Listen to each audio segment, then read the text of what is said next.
Kas ir kodolbaterija?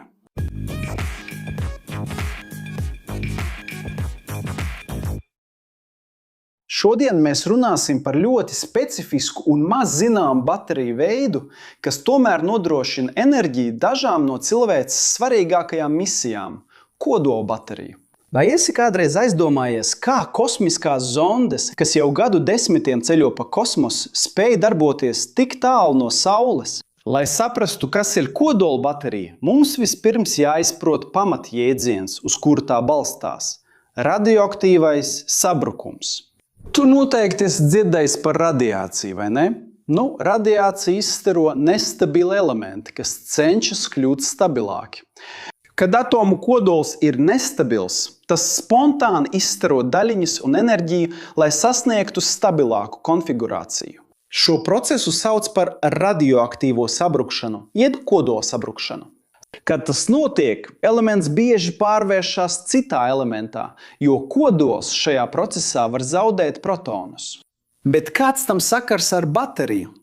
Visa šī enerģija, kas izdalās sabrukšanas laikā, var tikt izmantota elektrības ražošanai. Iedomājieties dabisku procesu, kas nepārtraukti atbrīvo enerģiju, bez nepieciešamības uzlādēt, bez ārēja degvielas avota. Tikai daba dara savu darbu. Kodolbaterija, kas pazīstama arī kā radioizotopu termoelektriskais ģenerators, jeb RTG, ir ierīce, kas ražo elektrību no siltuma, ko izdala radioizotopa radioaktīvā sabrukšana. Bet mēģināsim to nedaudz vienkāršot. Atšķirībā no parastas baterijas, kas uzkrāj ķīmisko enerģiju un pakāpeniski to atbrīvo, līdz tā izsīkst, kodolbaterija izmanto radioaktīvo elementu sabrukšanas dabisko enerģiju nepārtraukti. Bet kā tieši tas darbojas? Ideja ir vienkārša. Kad radioizotops sabrūk, tas izdala siltumu. Šis siltums tiek uztverts un pārvērsts elektrībā, izmantojot termoelektrisko procesu. Iedomājieties īpašu materiālu, kas spēj pārvērst temperatūras atšķirības elektrībā. Kad jūs novietojat šo materiālu starp karstu avotu, ko rada radioaktīvā sabrukšana, un augstu avotu, piemēram, kosmosa vakuumu, tas ģenerē elektrisko strāvu. Tas ir tā, it kā jums būtu mazs radioaktīvs saulīte kapsulā, kas nepārtraukti silda īpašā materiāla vienu pusi. Tagad sapratīsim labāk, kā siltums tiek uztverts un pārvērsts elektrībā. Radioizotops tiek ievietots ļoti labi aizsargātā aizsarga kapsulā. Šis radioizotops dabiski sabrūk un izdala alfa vai beta daļiņas, kas sadurās ar apkārtējiem atomiem, radot siltumu. Šis siltums netiek izšķiests.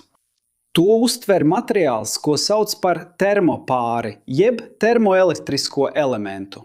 Termopārs būtībā ir ierīce, kas izgatavota no diviem dažādiem materiāliem, kas savienot kopā. Kad jūs uzsildāt vienu termopāra pusi un otru pusi saglabājat augstu, karstā materiāla elektroni iegūst enerģiju un sāk pārvietoties uz augsto pusi. Šī elektronu kustība ir tieši tas, ko mēs saucam par elektrisko strāvu. Jo lielāka ir temperatūras starpība starp abām termopāra pusēm, jo lielāka būs radītā elektriskā strāva. Kosmosā termopāra augstā puse kļūst ārkārtīgi augsta, jo kosmoss ir vakums un tur nav gaisa, kas pārnestu siltumu. Tas rada milzīgu temperatūras starpību starp karsto pusi, ko silda radioaktīvā sabrukšana, un augsto pusi, ko atdzesē kosmoss. Šī temperatūras starpība ir tas, kas padara kodolbateriju tik efektīvu kosmosā. Ja jums jebkad ir bijusi darīšana ar peltjē plāksnīti, kas tiek izmantota dažos ledusskapjos, dzesēšanas sistēmās un ūdens filtrēšanas ierīcēs. Tā būtībā ir termopāris, tikai šajā gadījumā mēs tajā ievadām elektrisko strāvu, lai radītu temperatūras starpību, kur viena puse kļūst karsta, bet otra augsta. Bet ja jūs atvienojat šo peltjē plāksnīti, vienu pusi uzsildāt un otru atdzesējat, ja jūs pievienosiet multimetru pie šīs plāksnītes, jūs redzēsiet, ka tā radīs elektrību temperatūras starpības dēļ starp abām pusēm. Visbiežāk kodolbaterijās izmantotie radioizotopi ir plutonijs 238 un niķelis 63. Plutonijs 238 tiek plaši izmantots kosmosa tehnoloģijās, jo tas izdala alfa daļiņas, kuras ir salīdzinoši viegli aizturēt un nerada lielu radiācijas risku, ja ierīce ir labi noslēgta. Kad plutonijs 138 sabrūk, tas daudzu gadu garumā izdala nemainīgu siltuma daudzumu. Tam ir tā saucamais pussabrukšanas periods – 87 gadi, kas nozīmē, ka nepieciešami 87 gadi, lai puse no sākotnējā daudzuma sabruktu. Tas nodrošina, ka baterija turpina ražot siltumu un elektrību gadu desmitiem ilgi. Savukārt niķels 63 izdala beta daļiņas un tiek izmantots jaunākajos pielietojumos, mazāka mēroga baterijās. Tam ir 100 gadu pussabrukšanas periods, kas padara to piemērotu arī ilgstošiem pielietojumiem. Bet kāda ir galvenā priekšrocība šīm baterijām? Tās var darboties gadu desmitiem, bez nepieciešamības uzlādēt. Kamēr parasta baterija darbojas dažas stundas vai dienas, kodola baterija var nodrošināt enerģiju 50 gadus vai pat ilgāk, atkarībā no izmantotā radioizotopa. Iedomājieties bateriju, kuru jūs ievietojat ierīcē, un par to vairs nav jāuztraucās pusgadsimtu. Bet jūs varētu jautāt, kur šīs baterijas tiek izmantotas? Visiespaidīgākā atbilde ir kosmosā. Kosmosa zondes Voyager 1 un Voyager 2, kuras tika palaistas 1977. gadā un joprojām sūta datus uz Zemi, tiek darbinātas ar kodolbaterijām. Voyager 1 atrodas vairāk nekā 26 miljardu kilometru attālumā no Zemes, kas ir līdzvērtīgi vienai gaismas dienai no Zemes. Reģionā kosmosā, kur Saules gaisma ir tik vāja, ka Saules paneļi nespēja saražot pietiekami daudz enerģijas. Bez kodolbaterijām šīs zondas būtu pārstājušas darboties jau sen. Cits iespaidīgs piemērs ir Marsa pašgājējs Curiosity, kas izpētīja Marsu. Arī tas tika darbināts ar kodolbateriju visa sava uzdevuma laikā. Uz Marsa virsmas Saules gaisma ir pārāk vāja, lai Saules paneļi spētu saražot pietiekami daudz enerģijas, īpaši putekļu vētru laikā, kas var ilgt vairākas nedēļas. Kodolbaterija nodrošināja, ka Marsa pašgājējs turpināja darboties pat šādos ekstrēmos apstākļos. Papildus kosmosa misijām kodolbaterijām ir pielietojums arī medicīnā. Daži sirds elektrokardiostimulatori, piemēram, pagātnē tika darbināti ar kodolbaterijām, proti 1970. gados nodrošinot, ka ierīce darbojas daudzus gadus bez nepieciešamības pēc operācijas tās nomaiņai. Taču galu galā tās tika aizstātas ar litija baterijām, jo kodolbaterijas bija ļoti dārgas un tā laika schēmas ātri novecoja. Pašlaik pētnieki izstrādā jaunas pielietojuma iespējas šīm baterijām, attālinātos sensoros, izpētes robotos un pat atkal implantējamos medicīnas ierīcēs. Iedomājieties sensoru, kas novietots attālā Antarktīnas reģionā, lai uzraudzītu klimata pārmaiņas.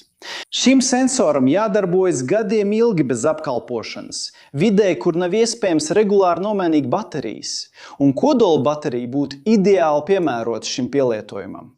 Ķīnas pētnieki nesen prezentēja jaunu kodolbaterijas hibrīda prototipu, kas apvieno radioaktīvo sabrukšanu ar fotovoltaisko tehnoloģiju, solot vēl vairāk palielināt šo ierīču efektivitāti. Krievijas pētnieki arī izstrādā jaunas kodolbateriju tehnoloģijas medicīnas un kosmosa ceļojuma vajadzībām. Taču ir svarīgs aspekts, kas mums jāprecizē. Kodolbaterija nav miniatūras kodolreaktors. Tā nerada ķēdes reakciju kā kodolreaktorā. Tā vietā tā vienkārši izmanto dabisko siltumu, kas rodas radioaktīvās sabrukšanas procesā. Tas nozīmē, ka eksplozijas vai nekontrolētas reakcijas risks praktiski nepastāv, ja vien apvalks, kurā atrodas elements, paliek noslēgts. Šī atšķirība ir būtiska. Kodola reaktorā notiek ķēdes reakcija, kur neitrons izraisa kodola šķelšanos, kas atbrīvo vēl vairāk neitronu, kuri izraisa vēl vairāk šķelšanos, un tā tālāk. Process, ko var kontrolēt, vai arī tas var kļūt nekontrolējams. Kodola baterijā vienkārši notiek atomu dabiska sabrukšana, bez jebkādas ķēdes reakcijas. Tas ir kā atšķirības starp kontrolētu ugunskura un meža ugunsgrēku. Turklāt mūsdienu kodolbaterijas ir izstrādātas ar vairākām aizsardzības kārtām. Radioizotops ir ievietots materiālos, kas bloķē starojumu, padarot ierīci drošu gan apiešanai, gan transportēšanai. Bet tad rodas jautājums, kāpēc mēs neizmantojam kodolbaterijas visam? Atbilde slēpjas vairākos faktoros. Pirmkārt, ražošanas izmaksas ir ļoti augstas.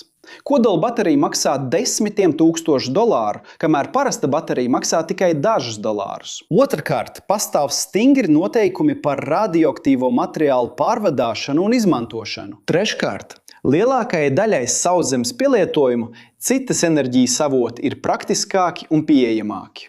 Kodolbaterijas tiek izmantotas situācijās, kur citas iespējas nav iespējams. Piemēram, ilgstošās kosmosa misijās vai ekstrēmos apstākļos, kur citas enerģijas avoti nav piemērojami. Ja jums mājās jādarbinā sienas pulkstenis, parasta baterija ir daudz praktiskāka. Bet, ja jums jānodrošina sensora darbība uz Marsa, 10 gadus kodolbaterija ir ideāls risinājums. Ja esi ticis līdz šai vietai un tev patika video, abonē kanālu, ja vēl neesi abonējis, spied patīk un izslēdz paziņojumu zvaniņu. Un ja tev šķiet, ka mūsu saturs ir interesants, apsver iespēju kļūt par biedru, lai palīdzētu mums turpināt veidot saturu šeit platformā un tiktu pieminēts mūsu video. Vēlies uzzināt vairāk par kursiem, kurus mēs iesakām? Izmanto QR kodu šeit blakus vai saiti video aprakstā, lai iegūtu piekļuvi dažādām iespējām attīstīt prasmes, kas būs nozīmīgas tavā karjerā. Un kā ir ar tevi? Vai tu jau zināji par šo tehnoloģiju? Vai tu jau biji dzirdējis par kodolbaterijām, kas baro kosmosa zondas jau vairāk nekā 40 gadus? Kuru pielietojumu tu uzskati par interesantāko? Kosmosa izpēti, medicīnu vai vides monitoringu? Atstāj komentāros, es gribu zināt. Šeit blakus ir divas interesantas video iespējas, kuras tev noteikti jānoskatās, lai paplašinātu savas zināšanas un apmierinātu savu zinkāri. Un ja vēlies mums palīdzēt, spied patīk, abonē kanālu, ieslēdz zvaniņu un apsver iespēju kļūt par kanālu biedru. Tā nu ir, inženierijas cienītāji. Liels sveiciens un tiekamies nākamajā video!